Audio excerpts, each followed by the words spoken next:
Hello, everyone. Welcome to On the Move, a show where we share transportation, sales, and marketing success stories. I'm Jennifer Karpus Romaine, Executive Director of the Transportation Marketing and Sales Association, which is a trade nonprofit educating and connecting marketing and sales professional in transportation and logistics.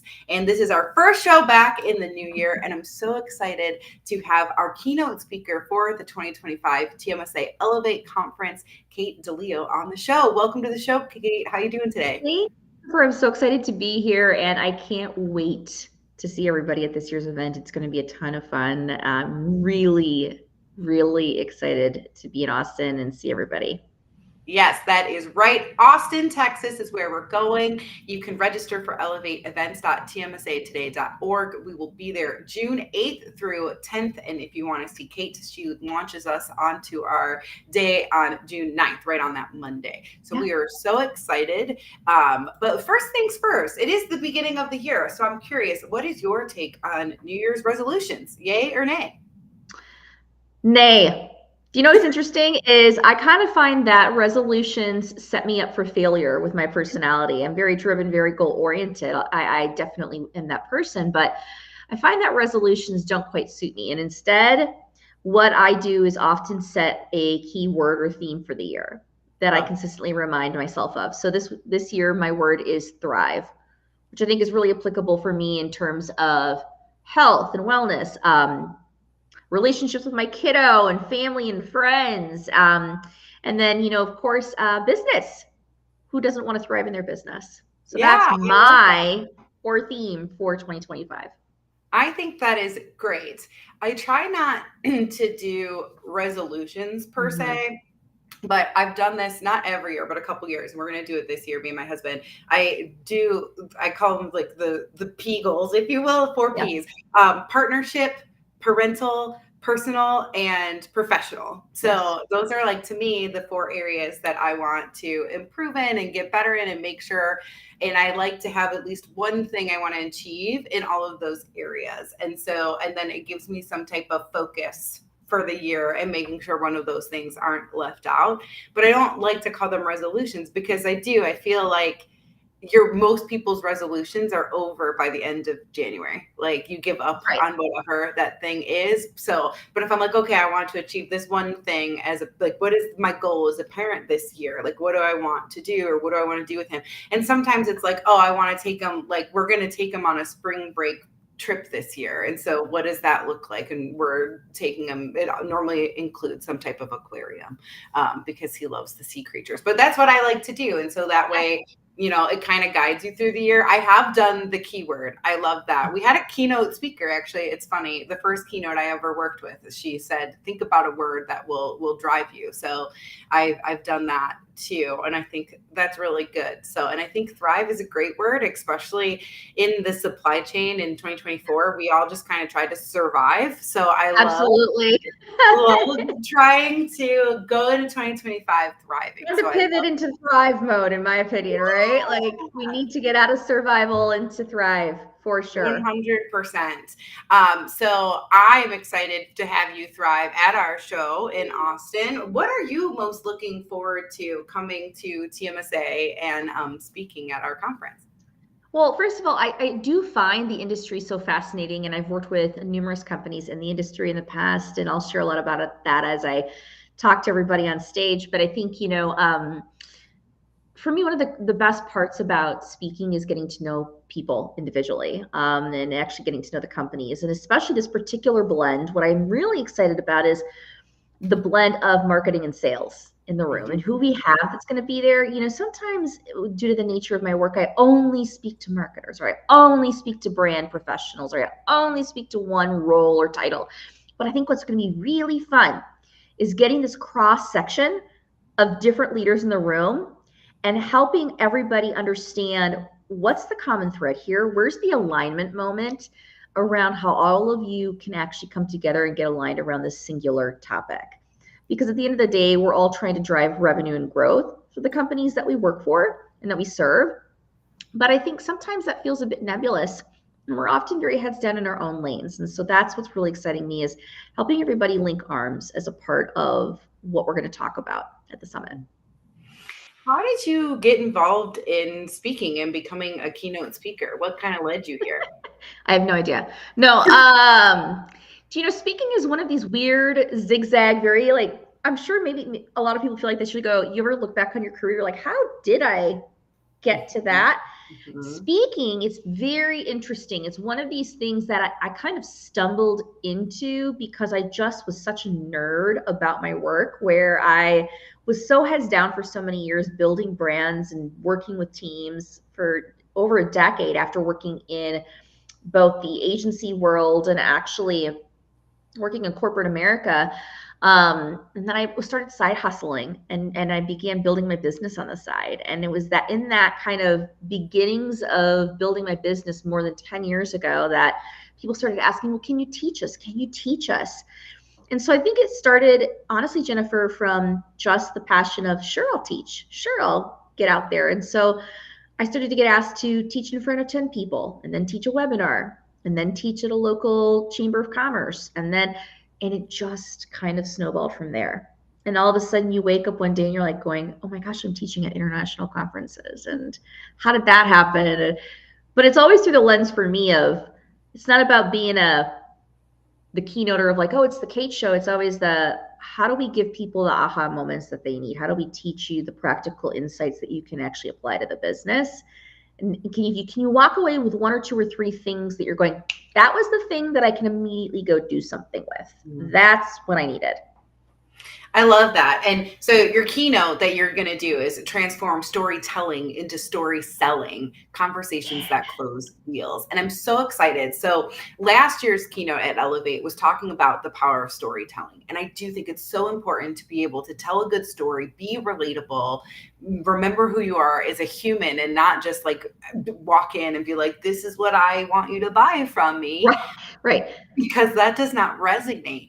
But if you're not walking into the right room, when you're not talking to the right people, and you're not having those conversations at the right time, you could tell the best story and it won't get you anywhere. And so what can people expect from you in that keynote? Obviously, we don't want to give away all the secret sauce of what you're be sharing, but kind of what's one little takeaway, one nugget that will get people excited to come watch? Okay, so this is what's going to be really great. So first of all, I love a great story. I'm not telling you don't ever include storytelling in your world. Okay, hold on, my fellow story lovers. All right, what I'm going to teach you is how to create an order of operations with your content and with your marketing and sales materials. This is the secret sauce. So what we're going to talk about is transitioning from just kind of throwing at everything at somebody when you first get to know them. And so, for example, going, well, I got to tell them this whole complex story, and I've got to give them all the features and benefits of all the products we offer, and we've got to hold on. That's telling. How do you create a brand conversation with somebody? How do you have an actual business conversation with your messaging? Whether somebody hits the website, whether somebody reads a one-pager or a sales material piece, whether somebody calls you and gets on a sales call. How do you have a brand conversation? And so what we're going to teach you is how to actually write that. And how do sales people plus the marketing team talk from the same set of messaging? That's what's so cool. And I'm going to teach it, by the way, that it's formulaic and it's not paragraphs of content. It's very systematic and short and rhythmic, and it's based on buyer psychology. And you're going to go, oh my gosh, that actually makes sense. So it's going to be fabulous. It's going to be easy. It's going to be applicable, and it's going to hopefully open up the gateway for you to simplify what you guys say to your target audiences. Well, I think that is a great lesson. It's really funny because I probably, if I was looking for one word for my year, it would be simplify. I am notorious for the long email. It's real bad. So it's something I've been working on probably for like the past like 6 to 8 months, to like really stare at my emails and be like, what? Who is reading this? Okay, let's break it down. So I'm really excited personally for this session too, because I by nature, I'm an over explainer because I want to make sure people have all the information. And it can come off either like kind of defensive or like, no, we just need you to say yes or no. And you're giving way too much information. So I think it's really great to be able to really think through that. And what is the core of the message? What do you need to say? And when do you need to say it? So I think that's really awesome. And one thing I'm really excited about too is one thing that's really important to me at a TMSA show is that we're giving the information, but I don't want people to ever walk out of the show and then come back a year later and be like, what? I did nothing. Right. Now what? What had happened to that? All of that really cool info we just consumed. Mm-hmm. Like we want to inspire people, but we also want them to take action into their world. So I think opening the show with you, giving these really thoughtful and topical approaches, and then them going through the rest of Elevate, the rest of our content that we have. And we have some really great sessions coming up. We're filling up our main stage now, and we're also like working through who's going to be our breakout speakers that are those more targeted topics. Really excited. But something new that we're doing this year with you that we've never done before is we're actually kind of holding the attendees a little bit accountable to put this into action. And we're doing a follow-up workshop that will be a virtual workshop with Kate a month after. Almost said a year. Nope, not a year. No. A month after. We really don't want you to forget everything. Yeah. 1 month after, and it's going to be for you to build your organization's brand trifecta messaging, to have those conversations that convert. So that way, when you get back to the office, you won't forget what you're doing or how you're doing it. You'll be able to come to this session and really dive in and do those pieces of information, really make it work for your session. And this is going to be on July 8th at 1 p.m. ET, 12 p.m. CT, and it'll be a 90-minute workshop with Kate. So you can add this on when you sign for, it's $100. You can add it on when you register for Elevate, or if you want to register at show, you want to see what Kate's all about, you can do that, register at show or after the show. And even if you can't attend Elevate, but you still want to dive into that workshop, you can still register for that. But so excited. Why did you decide to do this kind of 1-2 punch with us? Oh my gosh, I'm so pumped for this because, so here's what I know. And I mean, I speak at these huge conferences, 15,000 people, and you show up, you've gone to these conferences, and it's just, you absorb so much information and you're having so much fun and you're so exhausted and you're out until hours of the morning, and then you get back to your office the next week and you're like, what did I do? What did we learn? And so here's the thing is you're going to get inspired. You're going to get excited. You will have immediate practical things in the 90 minutes that I'm on stage teaching you right there in the keynote. And I think that that's fabulous. The proof is in the follow-up. So what I want you to think about is, okay, writing your messaging and brand for sales and marketing professionals. And by the way, it's not just marketers that hold the keys to brand, it's sales too, and C-suite leaders. Hello. So in order for you to do this, my friends, you're going to have to sit down together and go, what's our plan? Let's get on this virtual workshop and let's put some pen to paper. Can we set aside 90 minutes and start flexing that muscle of learning how to write this and revising our messaging? It's not rip out and replace. I'm not telling you like, oh my gosh, we have to rebrand the whole organization. The purpose of what we're going to do is to say, okay, great. What got you here is awesome. How do you help do that quarter turn based on the principles you learned? How do you tighten it up? And that workshop's going to be really helpful for you to now take the principles and practice it, because this is a learned skill.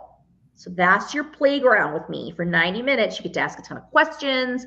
You're going to be able to follow up with me. You're going to get a workbook. It's really going to be helpful for you. So I highly encourage you to register for that. Again, like Jennifer said, either prior to the event or with your sign up, or if you want to register on site.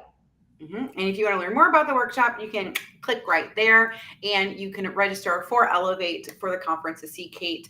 I will say early bird registration ends January 20th. So if you want to lock in the best price that you can for Elevate, go ahead and scan these QR codes and get more information with that.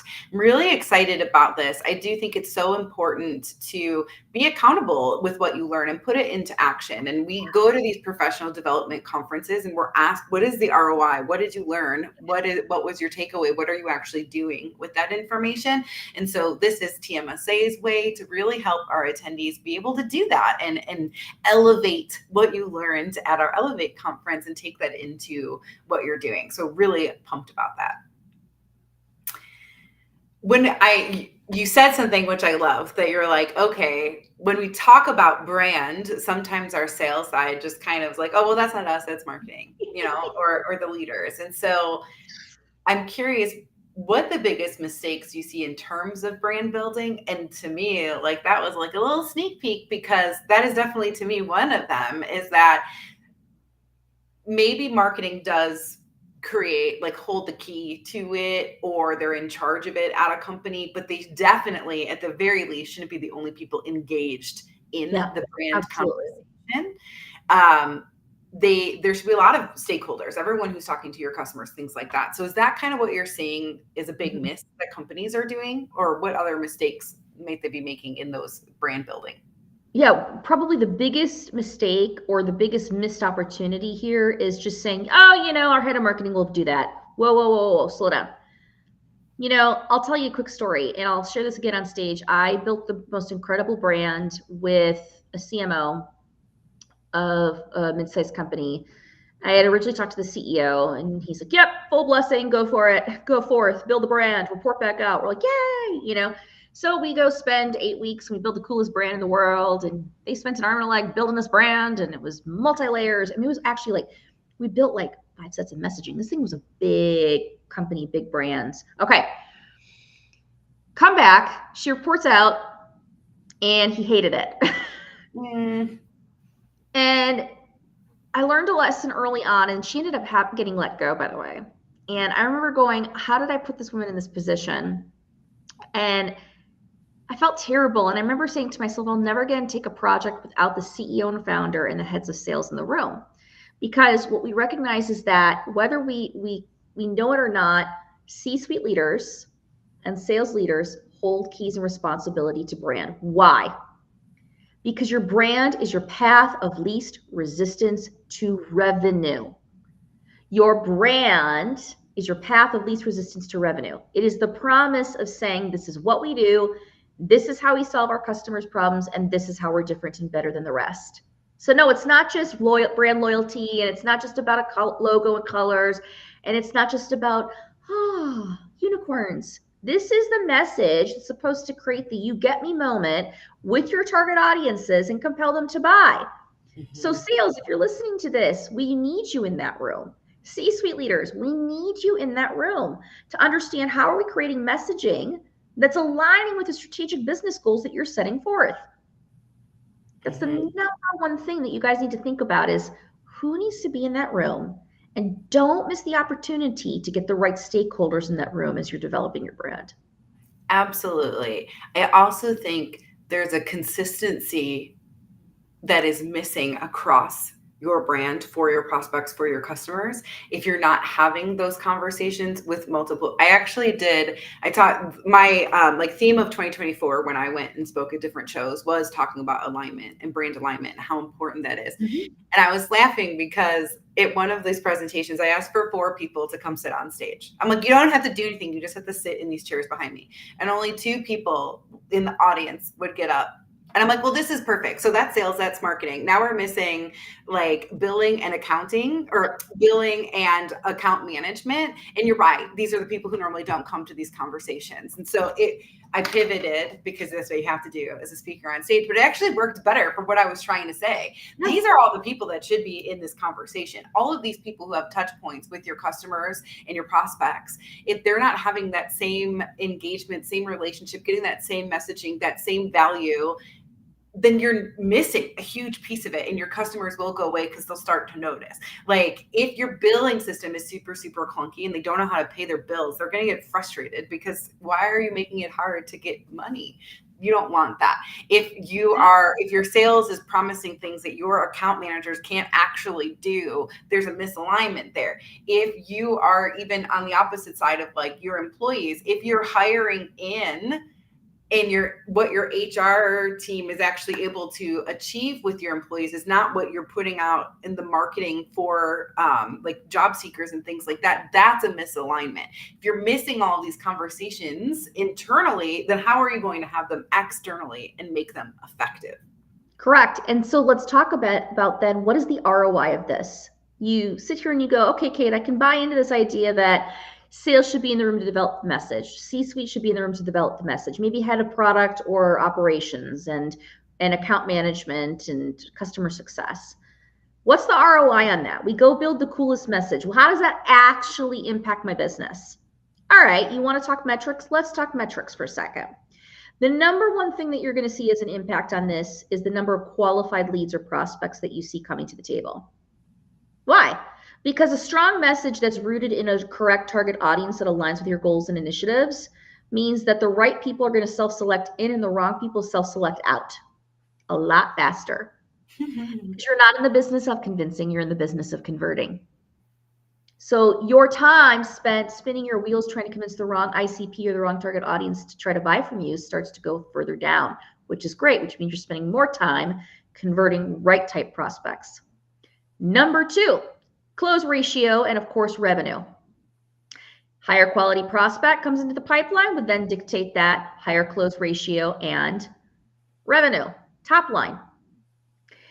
Here's the third thing I want you to think about though, and this is fascinating. Sales cycle improvement, bottom line improvement. Now, how does that happen?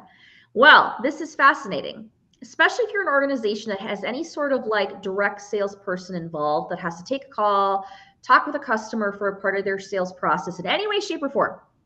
What we find is that instead of the prospect or the customer getting on a call with you and saying, so what do you do again? And what do you offer again? And I guess I'm looking like, can you walk me through from start to finish? And you having to go through multiple calls and explain all the things.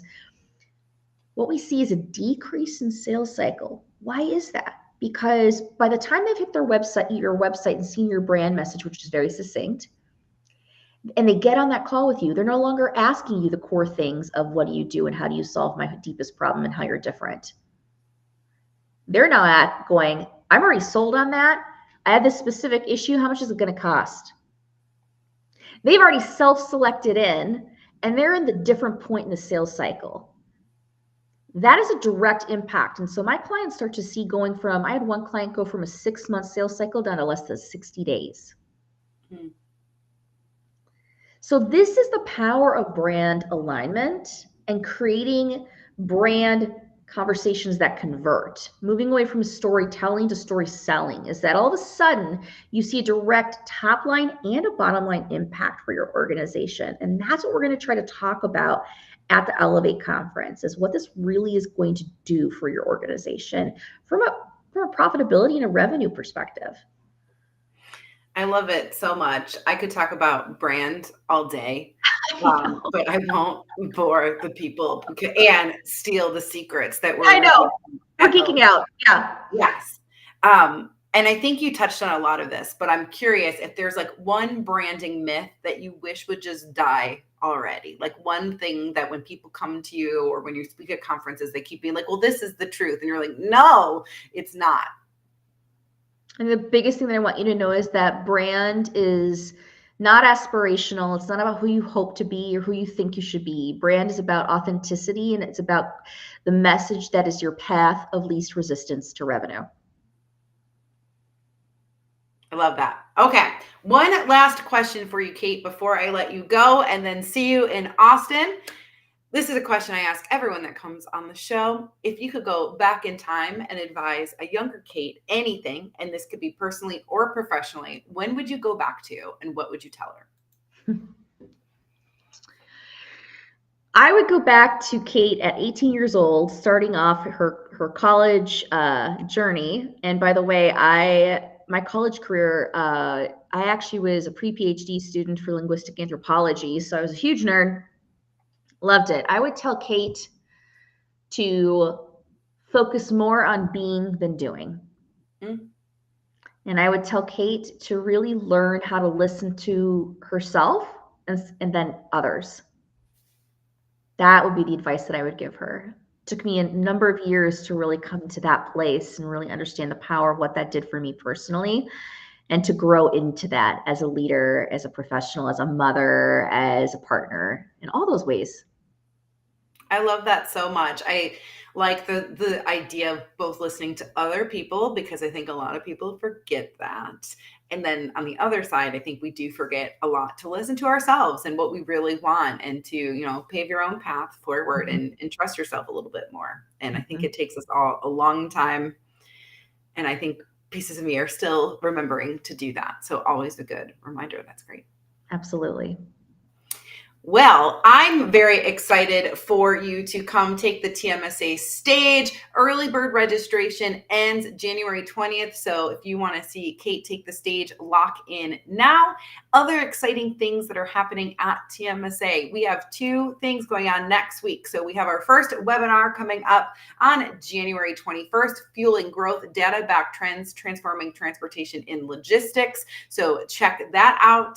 We also will have Patrick McFarland on the move. So January 22nd. And what we're talking about is getting your trade show ROI. How do you determine what shows you're going to? What are your strategies? How do you get marketing and sales alliance? A little bit pieces of what we're talking about at Elevate too, because it is so important to have all of those things. And in case you didn't know, you can now submit for Purpose, Trailblazers, and Rising Stars. Are 3 of our work categories are open, and you can submit for those now through the end of March. Submissions are free for TMSA members, so go ahead and get started. If you have someone that's a rising star, been in the industry 5 years or less, who's really kicking butt, you want to nominate, get those in. If you have some type of sustainable program or purpose-driven program that you really want to acknowledge, that's the Purpose Awards. And then, of course, our Trailblazer programs is the best of sales and marketing. Both Rising Stars and Trailblazers get awarded at Elevate. So all kinds of exciting things going on here at TMSA, really kicking the year off strong. But biggest thing is Elevate's coming up. Don't forget, come see Kate, take the stage. And Yeah. thank you so much for joining us on the show. I always love talking to our keynotes, and sorry, hit an extra button. I didn't mean to, but we just have so much going on. And like I said, we will start debuting some of our other exciting lineup that will come after you as well. But I am excited to see you in Austin, and thank you for coming on the show. Thanks so much, Jennifer. We'll see you guys all in Austin. Sounds great.